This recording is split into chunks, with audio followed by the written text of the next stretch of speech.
Welcome back to Footnotes Folly and to Shakespeare's Tempest. I am Pemberton. This is part 2. The island, it turns out, brings out what is already in people. In the high plot, the ambitious Antonio, who once usurped his own brother, tempts the king's brother Sebastian to murder the sleeping king and seize a crown. In the low plot, the monster Caliban falls in with a drunken butler and a foolish jester and decides that this sop with a wine bottle shall be his new god, and together they will murder Prospero and take the island. Shakespeare sets the two conspiracies side by side, the tragic and the ridiculous, and lets you see they are the same crime in different clothes. And through it all moves Ariel, invisible, turning every scheme to folly until, in one of the great coups de theatre of the stage, the spirit descends as a monstrous harpy over a vanishing feast to tell three guilty men exactly what they are. Let us go on. Why does sleep not weigh down our eyelids too? I do not feel ready to sleep. Nor do I. My spirits are quick and alert. They all fell asleep together, as if by agreement. They dropped as if struck by thunder.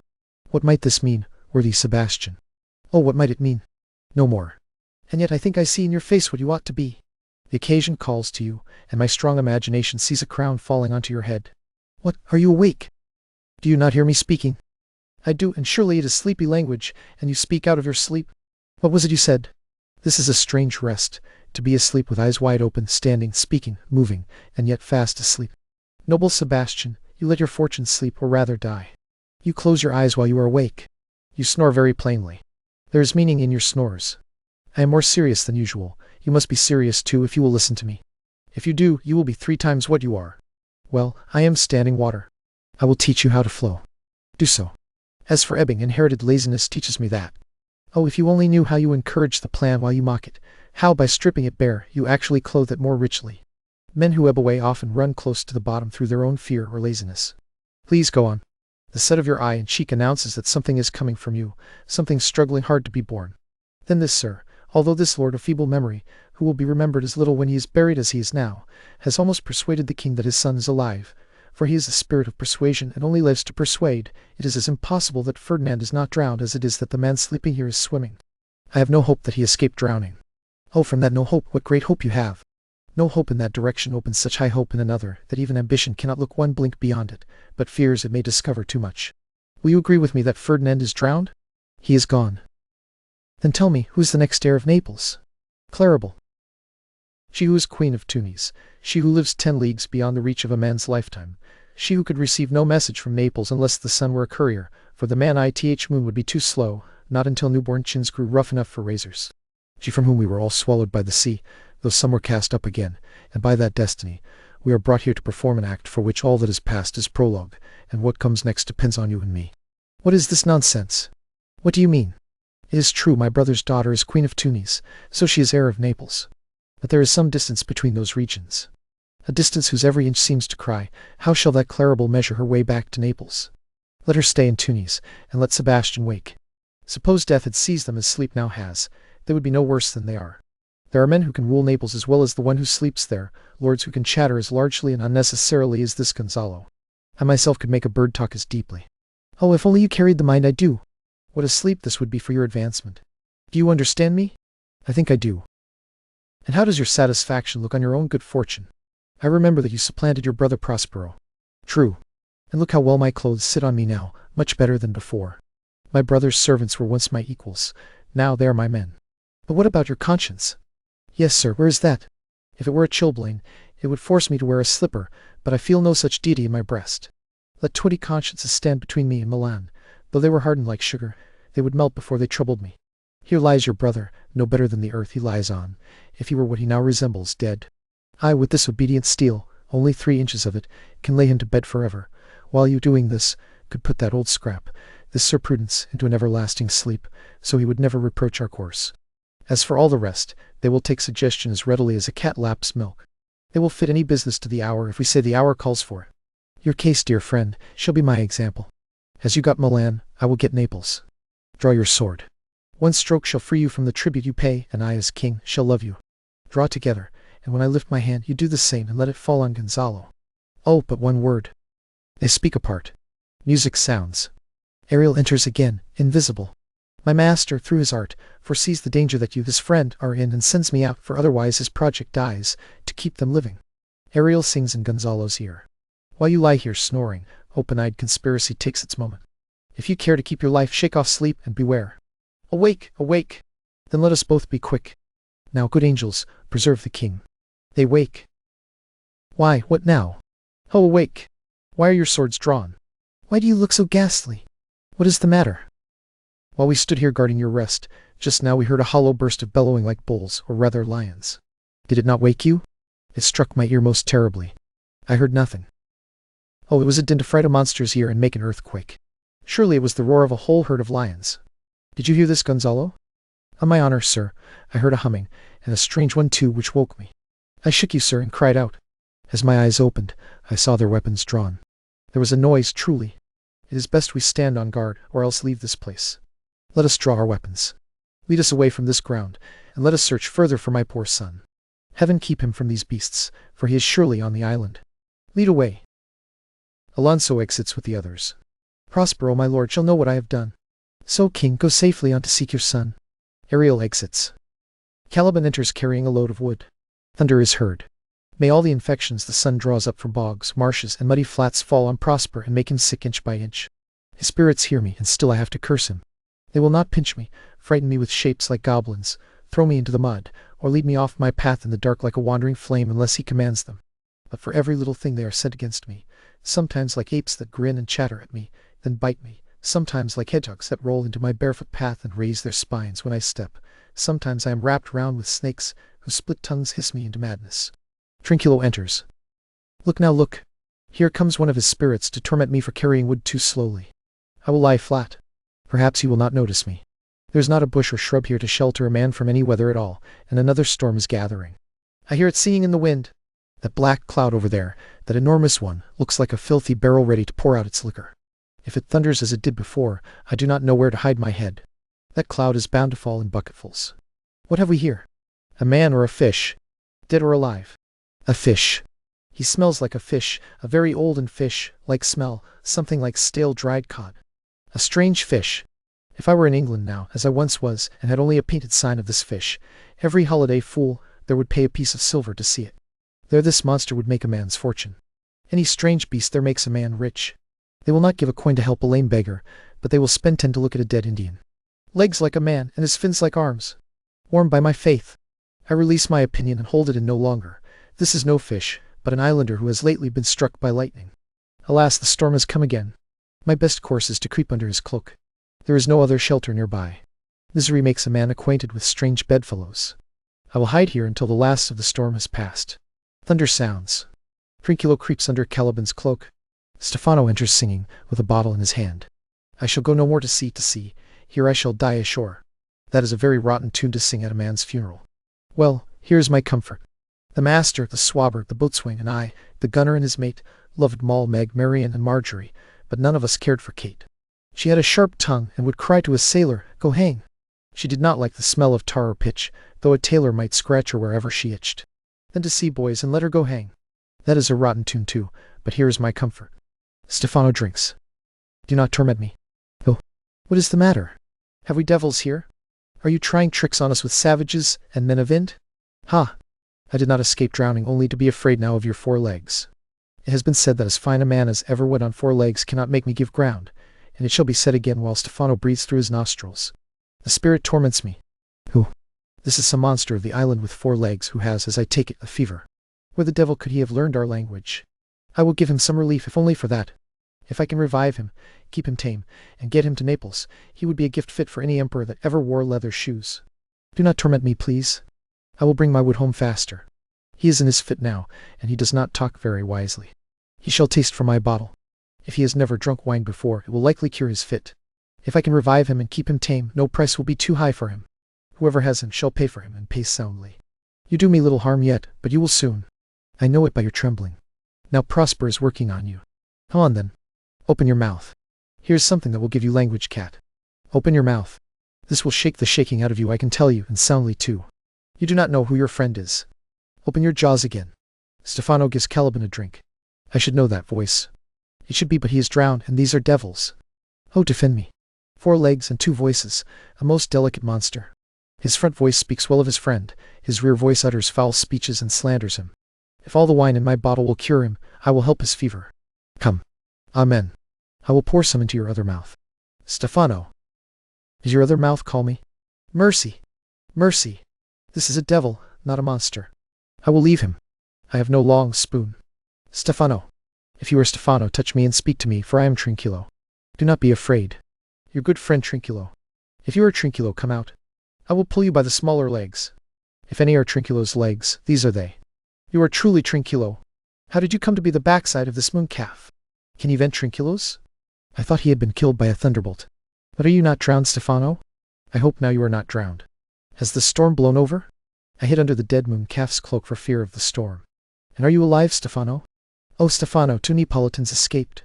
Please do not turn me around. My stomach is not steady. These are fine beings, if they are not spirits.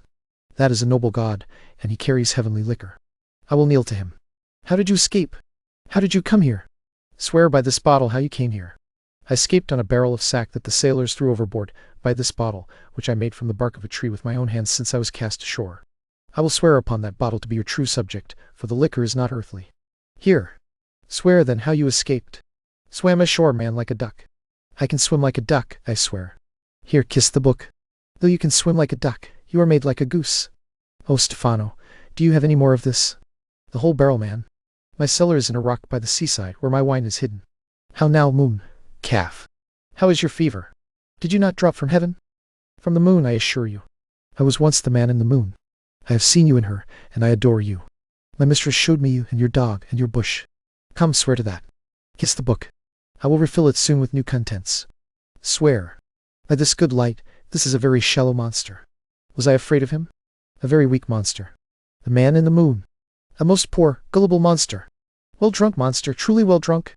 I will show you every fertile inch of the island, and I will kiss your foot. Please be my god. By this light, a most treacherous and drunken monster. When his god is asleep, he will rob his bottle. I will kiss your foot. I will swear myself your subject. Come on then. Down and swear. I shall laugh myself to death at this puppy-headed monster. A most rotten monster. I could almost find it in my heart to beat him. Come kiss. Except that the poor monster is drunk. An abominable monster. I will show you the best springs. I will pick berries for you. I will fish for you and get you wood enough. A plague on the tyrant I serve. I will carry him no more sticks, but follow you, you wondrous man. A most ridiculous monster, to make a wonder out of a poor drunkard. Please, let me bring you where the crab apples grow. With my long nails I will dig you pig nuts, show you a jay's nest, and teach you how to snare the nimble marmoset. I will bring you to clusters of filberts, and sometimes I will get you young scamels from the rock. Will you go with me? Please now lead the way without any more talking. Trinculo, since the king and all the rest of our company are drowned, we will inherit this place. Here, carry my bottle. Fellow Trinculo, we will fill him up again before long. Farewell, master. Farewell, farewell. No more dams will I make for fish, nor fetch firewood when commanded, nor scrape trenchers, nor wash dishes. Ban, Caliban has a new master. Get a new man. Freedom, day. Day, freedom. Freedom, day, freedom. A howling monster, a drunken monster. Oh, brave monster. Lead the way. They exit. Ferdinand enters, carrying a log. Some games are painful, yet the delight we take in them makes up for the labor. Some low tasks can be nobly borne, and the poorest work may point toward rich rewards. This humble duty would feel hateful and heavy to me, but the lady I serve brings life to what is dead and turns my labor into pleasure. She is 10 times gentler than her harsh father, who seems made entirely of severity. I must carry thousands of these logs and pile them up under a strict command.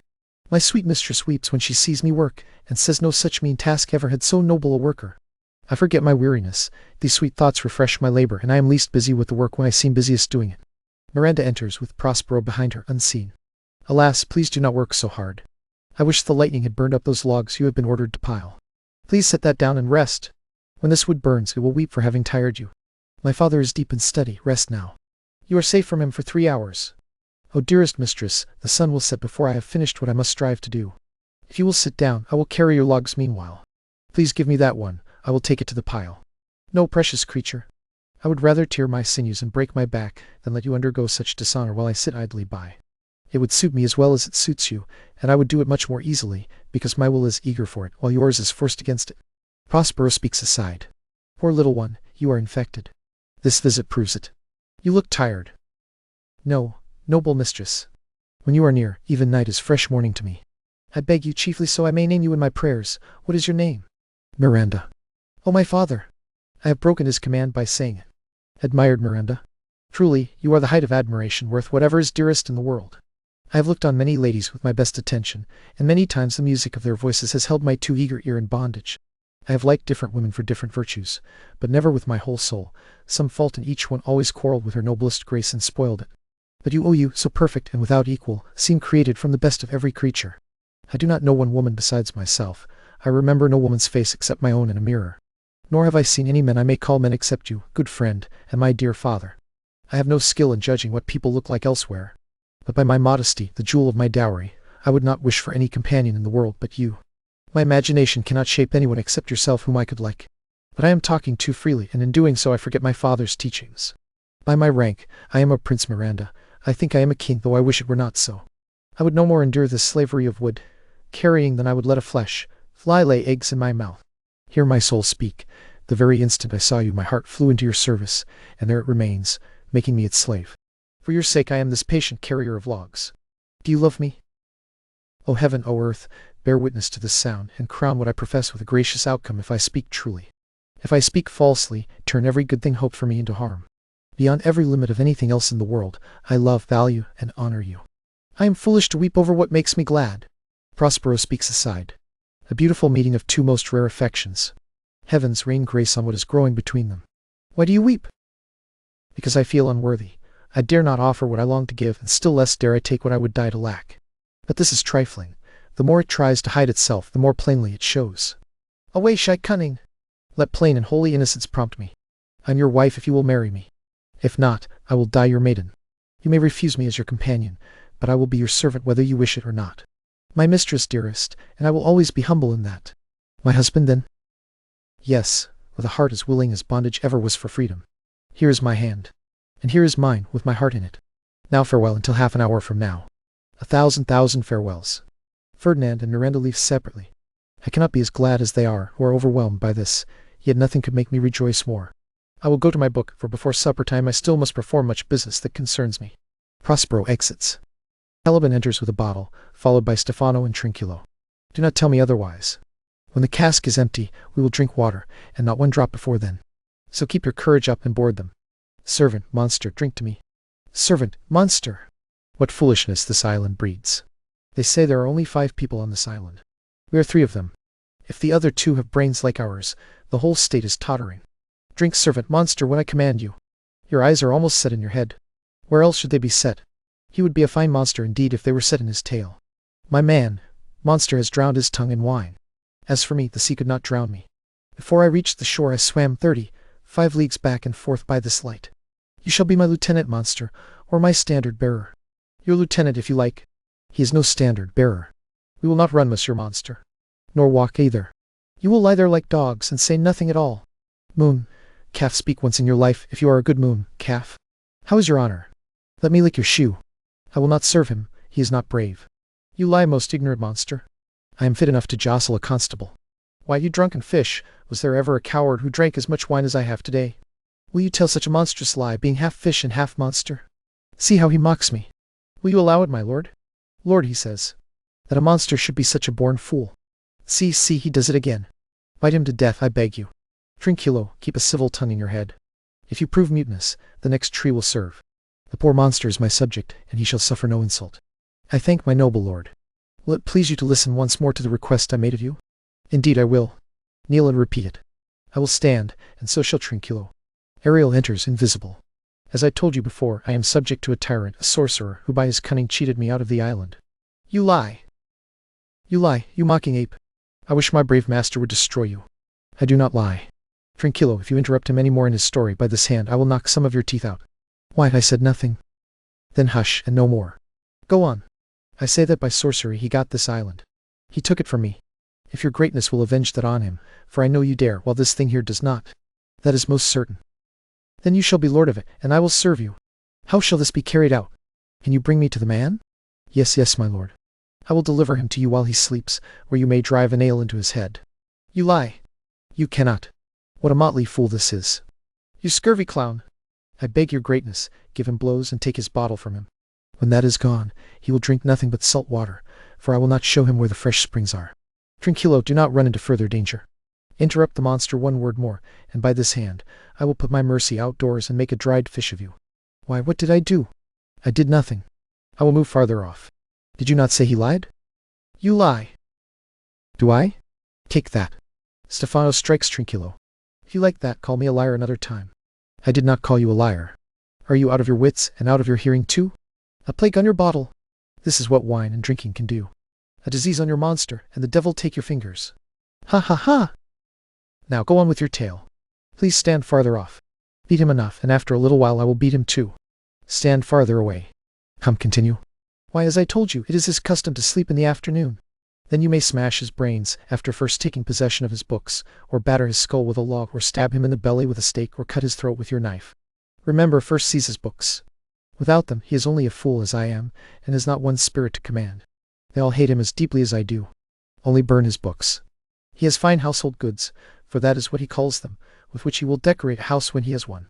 And what must be considered most of all is the beauty of his daughter. He himself calls her unequalled. I never saw a woman except Sycorax my mother in her, but she surpasses Sycorax as much as the greatest thing surpasses the least. Is she such a fine girl? Yes, lord. She will suit your bed, I promise you, and bear you splendid children. Monster, I will kill this man. His daughter and I will be king and queen, saving our graces, and Trinculo and you shall be viceroys. You like the plan, Trinculo? Excellent. Give me your hand. I am sorry I beat you, but as long as you live, keep a civil tongue in your head. Within this half hour he will be asleep. Will you destroy him then? Yes, on my honor. I will tell my master this. You make me merry. I am full of pleasure. Let us be joyful. Will you sing the catch you taught me a little while ago? At your request, monster, I will do what is reasonable, anything reasonable. Come on, Trinculo, let us sing. Stephano sings. Mock them and cuff them, scout them and flout them, thought is free. That is not the tune. Ariel plays the tune on a tabor and pipe. What is this? This is the tune of our catch, played by the picture of nobody. If you are a man, show yourself in your proper shape. If you are a devil, take whatever shape you like. Oh, forgive me my sins. Whoever dies pays all his debts. I defy you. Mercy on us. Are you afraid? No, monster, not I. Do not be afraid. The island is full of noises, sounds, and sweet airs that delight and do no harm. Sometimes 1,000 twanging instruments will hum around my ears, and sometimes voices, which, if I had just awakened from a long sleep, would make me sleep again. Then in dreaming, I thought the clouds would open and show riches ready to fall upon me, so that when I woke, I cried to dream again. This will prove a fine kingdom for me, where I shall have my music for nothing. When Prospero is destroyed, that shall be very soon. I remember the story. The sound is moving away. Let us follow it, and afterward do our work. Lead on, monster. We will follow. I wish I could see this drummer. He plays strongly. Are you coming? I will follow, Stephano. They exit. Alonso, Sebastian, Antonio, Gonzalo, Adrian, Francisco, and others enter another part of the island. By Our Lady, I can go no farther, sir. My old bones ache. We have truly walked a maze here, through straight paths and winding turns. With your permission, I must rest. Old lord, I cannot blame you, since I myself am so seized by weariness that my spirits are dulled. Sit down and rest. Here, even here, I will give up hope, and no longer let it flatter me. The one we wander to find is drowned, and the sea mocks our failed search on land. Well, let him go. I am very glad he has lost all hope. Do not, because of one failure, give up the purpose you resolved to carry out. At the next advantage, we will take it completely. Let it be tonight. Now they are worn down by travel, they will not, and cannot, keep the watchfulness they would have when fresh. I say tonight. No more. Solemn, strange music sounds. Prospero appears above, invisible. Several strange shapes enter, bringing in a banquet. They dance around it with gentle gestures of greeting, invite the king and the others to eat and depart. What harmony is this? My good friends, listen. Marvelously sweet music! Heaven, give us kind guardians. What were these? A living puppet show. Now I will believe there are unicorns, and that in Arabia there is one tree, the phoenix's throne, and one phoenix reigning there at this very hour. I will believe both. And whatever else lacks belief, bring it to me, and I will swear it is true. Travelers never lied, though fools at home condemn them. If I reported this now in Naples, would they believe me? If I said I had seen such islanders, for surely these are people of the island, who, though monstrous in shape, have manners more gentle and kind than many, no, almost any, of our own human race. Honest lord, you have spoken well, for some of you standing there are worse than devils. I cannot wonder enough at such shapes, such gestures, and such sound, expressing, though they have no tongues, a kind of excellent silent speech. Praise them after they are gone. They vanish strangely. No matter, since they have left their food behind, and we have appetites. Will you please taste what is here? Not I. Indeed, sir, you need not fear. When we were boys, Who would have believed there were mountain people with dewlaps like bowls, with pouches of flesh hanging from their throats, or that there were men whose heads stood in their breasts? Yet now every traveler who stakes 5 for 1 will bring us good proof of it. I will stand to it and eat, even if this is my last meal. No matter, since I feel the best is past. Brother, my lord the Duke, come stand here and do as we do. Thunder and lightning. Ariel enters like a harpy, claps his wings upon the table, and by a strange device, makes the banquet vanish. You are 3 men of sin. Destiny, which uses this lower world and everything in it as its instruments, has caused the never-satisfied sea to vomit you up here on this island where no man lives, because you are, among men, the least fit to live. I have made you mad, and with courage like this, men hang and drown themselves. Euphis! I and my companions are ministers of fate. The elements from which your swords were forged could as easily wound the loud winds, or with mocked, useless thrusts kill the waters close at once, as pluck one feather from my wing. My fellow ministers are just as invulnerable. Even if you could harm us, your swords are now too heavy for your strength and cannot be lifted. But remember, for that is my business with you, you 3 drove good Prospero from Milan and exposed him and his innocent child to the sea, which has now repaid you. For that foul deed the powers, delaying but not forgetting, have stirred the seas and shores, yes, all creatures, against your peace. From you, Alonso, they have taken your son, and through me they pronounce that lingering ruin, worse than any sudden death, shall follow you in your path step by step. Nothing can guard you from their wrath, which otherwise will fall upon your heads here on this most desolate island, except heart, deep sorrow, and a clear, honest life thereafter. Ariel vanishes in thunder. Then to soft music, the shapes enter again and dance with mocking faces and gestures, carrying out the table. Bravely have you performed the figure of this harpy, my Ariel. It had a devouring grace. You left out nothing of my instructions in what you had to say. So, with lively skill and strange observance, my lesser ministers have each done their parts. My high charms are working, and these enemies of mine are all bound up in their distractions. They are now in my power, and I leave them in these fits while I visit young Ferdinand, whom they suppose is drowned, and his and my beloved darling. Prospero exits above. In the name of something holy, sir, why do you stand there in this strange stare? Oh, it is monstrous, monstrous. Hath the wave spoken told me of it? The winds sang it to me, and the thunder, the deep and dreadful organ pipe, pronounced the name of Prosper. It thundered out the base note of my crime. Therefore my son is bedded in the ooze, and I will seek him deeper than any sounding line has ever reached, and lie there with him in the mud. Alonso exits. 1 fiend at a time, and I will fight through whole legions of them. I will be your second. Sebastian and Antonio exit. All 3 of them are desperate. Their great guilt, like poison given to work a long time afterward, now begins to bite their spirits. I beg you, those of you with nimbler joints, follow them quickly and stop them from whatever this frenzy may now drive them to do. Follow, I pray you. They all exit. And there we pause again. The guilty have been shown their guilt, the lovers are pledged, and Prospero holds every thread of the island in his hand. All that remains is the question the whole play has been circling now that he is won: what will the magician do with his power? Next time, in Part 3, a mask of goddesses, a breaking of staffs, and the most moving farewell in all of Shakespeare. Mind the footnotes, and beware the folly.